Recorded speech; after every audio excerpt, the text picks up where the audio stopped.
गुरु तुम हो ज्ञानी ज्ञान के दाता, मुनि गुरुवर को करके प्रणाम। गाऊं मैं ध्याऊं मैं सुबह शाम, पुलक सागर एक नाम एक नाम। प्यारी प्यारी भव्यात्माओं,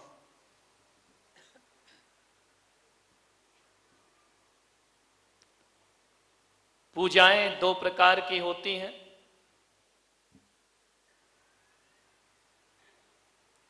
एक पूजा तो वो होती है जिसमें भगवान को कुछ अर्पण करना होता है, और एक पूजा वह होती है जिसमें भगवान को खुद को समर्पण करना पड़ता है।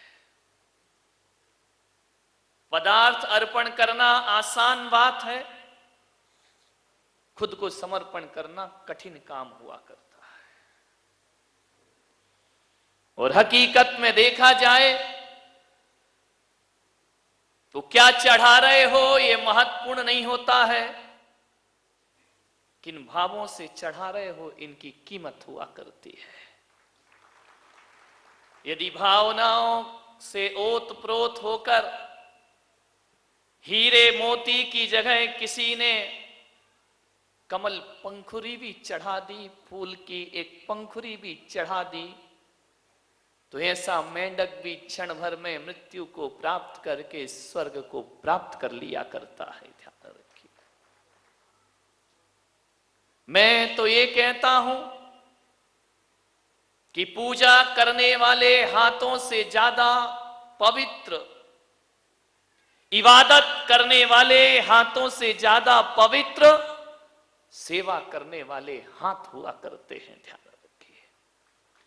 किसी की सेवा करना ये भी एक धर्म है। किसी की वैयावृत्त करना यह भी एक धर्म है, क्योंकि जैन शासन में अभी 16 कारण व्रत चल रहे हैं और उसकी एक भावना है वैयावृत्त भावना, जहां पर कहा जाता है कि निस्दिन वैयावृत्त करैया सो निश्चय भव नीर तरैया। जैन दर्शन कहता है जो सेवा का मार्ग अपनाता है, जो परोपकार का मार्ग अपनाता है, परस्पर ग्रहो जीवानाम का सूत्र सार्थक करता है, वह निश्चय से एक दिन निर्वाण को प्राप्त कर लिया करता है। अरे थाली भर भर के भगवान को अर्घ चढ़ाने वालों, किसी भूखे गरीब की झोपड़ी में एक थाली भोजन भी पहुंचा दिया करो। ध्यान रखिए। अरे माथे पर चंदन का तिलक खींचने वालों, किसी के जख्मों पे मलहम भी लगा दिया करो। और मैं विश्वास दिलाता हूं कि मंदिर का चंदन वो शीतलता नहीं दिला पाएगा जो किसी की जख्म पे मलहम लगाओगे तो शीतलता की प्राप्ति जीवन में हो जाएगी। ध्यान रखना। गमों की आग पे आंसू उबाल कर देखो, गमों की आग पे आंसू उबाल कर देखो, बनेंगे रंग किसी पर भी डाल कर देखो, और तुम्हारे दिल की चुभन जरूर कम होगी। किसी के पांव से कांटा निकाल कर देखो, किसी के पांव से कांटा निकाल कर देखो, किसी की पीड़ा को हरने का प्रयास करिए मेरे भाई। अफसोस है कि रुद्राभिषेक करने के लिए, जिनाभिषेक करने के लिए और महाराजों के पैर धोने के लिए हमारे घरों में लोटा भर भर के दूध मिल जाता है, लेकिन पड़ोस में किसी का भूखा बच्चा रो रहा है तो एक गिलास दूध हमारे घर से निकलता नहीं है। ध्यान रखिए। और मैं पुलक सागर कहता हूं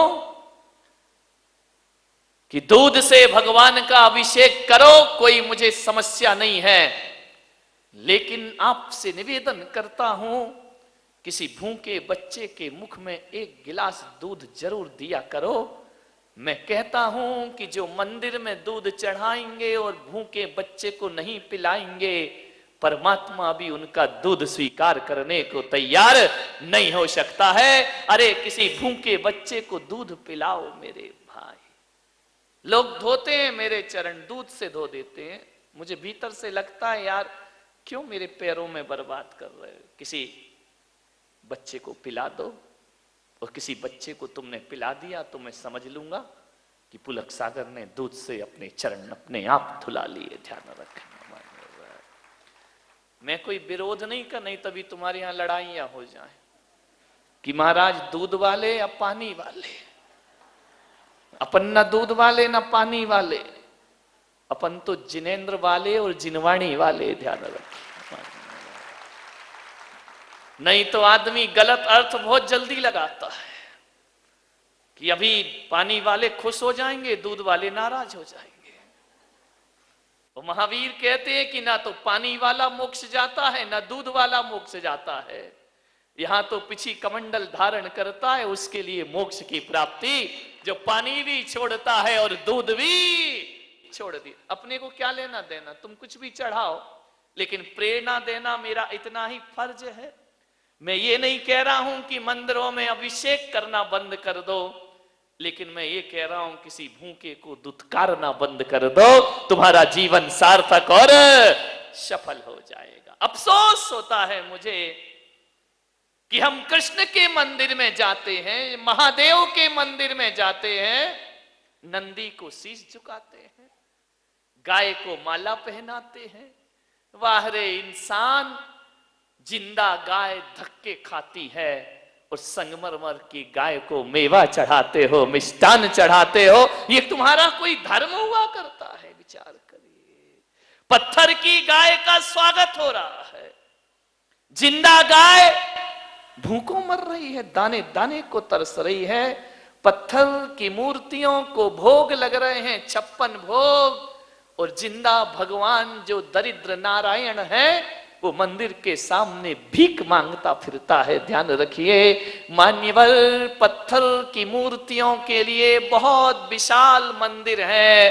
अरे मंदिर बना लिए अच्छी बात है, मैं इसकी बुराई नहीं करूंगा, लेकिन मैं आपसे एक ही आग्रह करता हूं कि किसी गरीब का झोपड़ा भी बनाकर देखो, तुम्हारी जिंदगी को सुकून प्राप्त होगा, तुम्हारी जिंदगी को आनंद प्राप्त होगा। किसी गरीब का झोपड़ा भी बनाओ, 1000 दीपों से भगवान की आरती करते हो तो किसी अंधेरे घर में जाके एक दिया जला दिया करो, वो भी भगवान की पूजा है, वो भी ईश्वर की पूजा है। ध्यान रख, इससे बड़ी क्या इबादत होगी? इंसान के काम इंसान ना आए तो फिर ही तो ये दुनिया जीने के लायक ही ना रहेगी। मेरे भाई, निवेदन है आपसे, अरे जिन्हों दुखी हैं, जो पीड़ित हैं, उनकी बदकिस्मती होगी, लेकिन उनकी बदकिस्मती को देखकर मजाक मत बनाना। जितना हो सके सेवा करना, ध्यान रखना। एक भिखारी जब तुम्हारे घर में भीख मांगने आता है तो ये मत सोचना कि वो भीख मांगने आया है। इस देश के त्रिवल्लुवर आचार्य ने लिखा है कि कोई भिखारी यदि तुम्हारे घर भीख मांगने आए तो ये मत समझना कि भिखारी भीख मांगने आया है। वो भिखारी भीख मांगने नहीं आया, वो तुम्हें सीख देने के लिए आया है। और वो भिखारी कह रहा है कि जो भी तेरे हाथ जेब में हो मेरे कटोरे में डाल दे, और यदि है और नहीं डाला तो एक बात याद रखना, कटोरा का हाथ बदलने में ज्यादा देर नहीं लगा करती है। मेरे हाथ का कटोरा तेरे हाथ में, क्योंकि मैंने भी पिछले जन्मों में कुछ नहीं दिया, होने के बाद मैंने कुछ नहीं दिया, तो आज ये कटोरा मेरे हाथ में है। और आज तेरे पास है, नहीं दिया तो मेरे हाथ का कटोरा कब तेरे हाथ में चला जाए कोई भरोसा, जिंदगी का कोई भरोसा नहीं मेरे भाई। कब किस्मत करवट बदल ले रातों रात लाखपति खाकपति हो जाते हैं। और ऐसी भी किस्मत जागती है, सड़क छाप महलों का वासी हो जाया करता है। ये तकदीर का खेल है, ध्यान रखना, ये तकदीर है। रामनाथ कोविंद को कौन जानता था? वो खुद नहीं जानते थे कि मैं कभी राष्ट्रपति बनूंगा। मिट्टी के घरों में पैदा हुए, कच्चे मकानों में, दलित परिवार में पैदा हुए, पढ़ाई का इंतजाम तक जिनके पास नहीं था। मेरे भाई, जब राष्ट्रपति का चुनाव का अवसर आया तो पूरा देश तो क्या, जितने भी दल हैं वो भी नहीं जानते थे कि रामनाथ कोविंद एक चमत्कार बनकर के नाम प्रकट हो। कितनी अटकलें चल रही थी। कोई बोला कि आडवाणी बनेंगे, कोई बोला सुमित्रा महाजन बनेगी, एक से एक अटकलें चली। लेकिन ध्यान रखना, ये मोदी ने कुछ नहीं किया है। जब किस्मत चमकती है ना, तो छप्पड़ फाड़ कर प्राप्त हुआ करता है। ध्यान रखना है आपको। राष्ट्रपति बन गए, सोचना है आपको। जो बेर बेर खात थे वो बेर बीन खात है। बेर जानते, हिंदी बेर, तुम लोग क्या बोलते? अच्छा, जो बोर, जो हमारे यहां बोर है वो तुम्हारे यहां बेर है। बहुत ही उल्टा मामला मैं करूं क्या?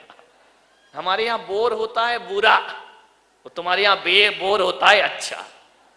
तो मैं इसको मराठी में कैसे बना? नहीं बनेगा। जो बेर बीन खात थे, जिनके दिन ऐसे थे कि बेर को, बोर को बीन बीन के खाते थे।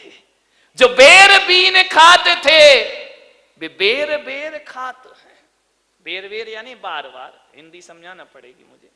जो बेर बीन खाते थे वो बेर बेर खाते हैं। जो बेर बेर खाते थे वे बेर बीन खाते। तकदीर का कोई भरोसा नहीं। कल तक जो बेर बीन बीन के खाते थे, आज उन बार बार खाते हैं। कल जो बार बार खाते थे, आज बेर बीन बीन कर।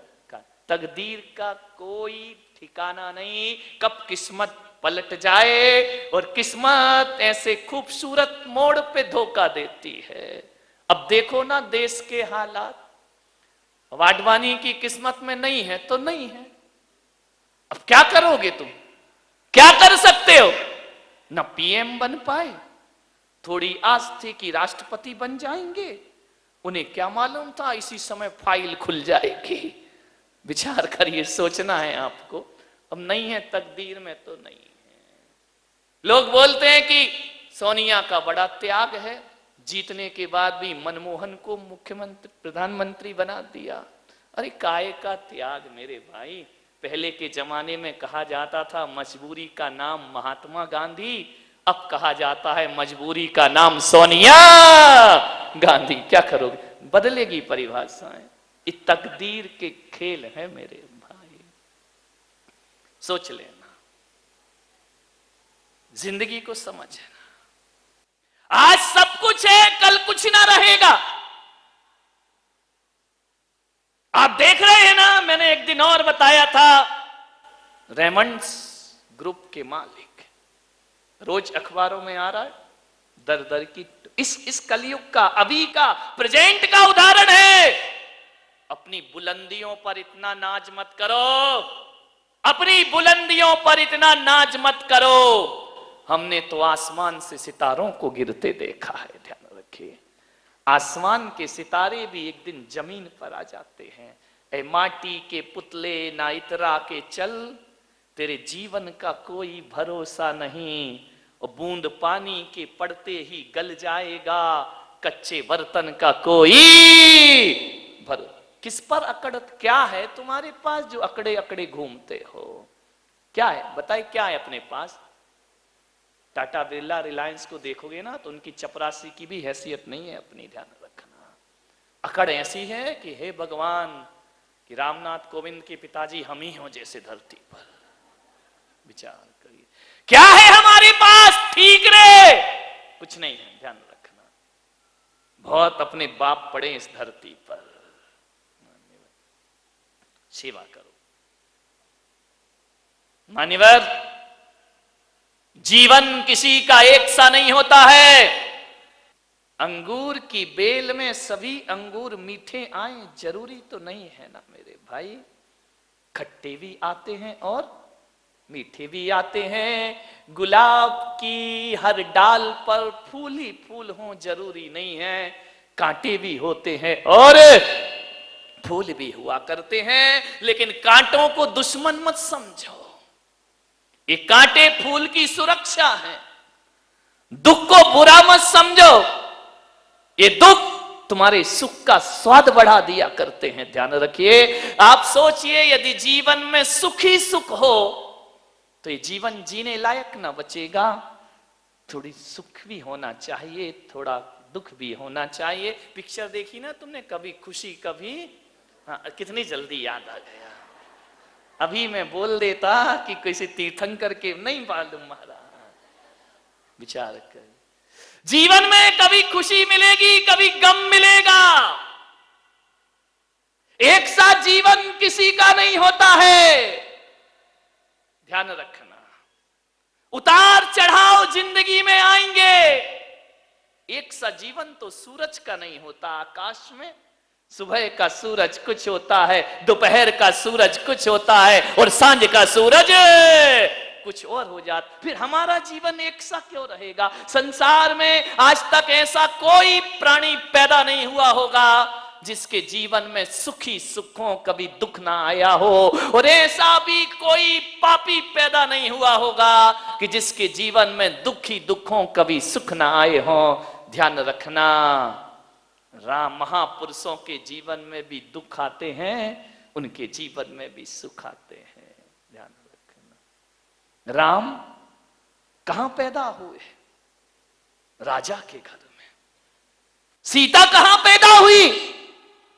राजा जनक के घर में, मिथिला में राजकुमारी बनकर पैदा हुई और वनवासी बनकर जिंदगी गुजारती उसने। मान्यवर, आप सोचिए, महिलाओं से मेरा निवेदन है कि सीता के विवाह के बाद उस बेटी को क्या सुख मिला है। प्रसारण पुण्यार्जक परिवार जिन शरणम तीर्थ धाम के परम संरक्षक संघपति श्री प्रदीप मामा, प्रतिभा मामी, भोपाल।